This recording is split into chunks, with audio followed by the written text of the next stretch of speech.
नमस्कार दर्शक बंधु विज्ञान क्लासरूम को आपण मानक स्वागत। आज वीडियो में महाविषुव संक्रांति उपर 10 लाइन गोटे रचनाटे लिखा। तो चलते आरंभ करवा। महाविषुव संक्रांति ओडिशार एक प्रमुख पर्व जहाँ पणा संक्रांति कहुए। यही दिनटी को ओडिया नववर्ष भावे सारा ओडिशा रे धूमधाम रे पालन करा जाए। यह प्रति वर्ष एप्रिल मास 14 किंबा 15 तारिख रे पड़ी थाए।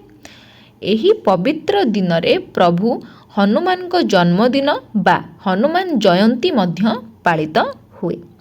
एही दिन सूर्य को उत्तरायण गति शेष होई महाविषुव रेखा को स्पर्श करती।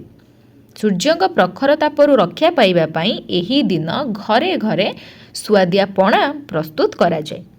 एही दिन तुलसी चौरा मूले एक माटी पात्र बंधा जाई पानी टोपा टोपा करी पका जाए। ओडिशार विभिन्न शक्तिपीठ रे एही दिन दंडनाचर शेष समापन उत्सव हुए। नुआ पंजिका अनुसार एही दिन ठारू ओडिया गणनार नूतन वर्ष आरंभ होइथाय। एही पर्व आम संस्कृति रे भाईचारा और खुशीर वार्ता नहीं आसीथाय। आशा करुछि भिडियोटी आपण मानकु भल लागिथिबो। भल लागिथिले आम चैनल को सब्सक्राइब करिया को भूलिबेनी।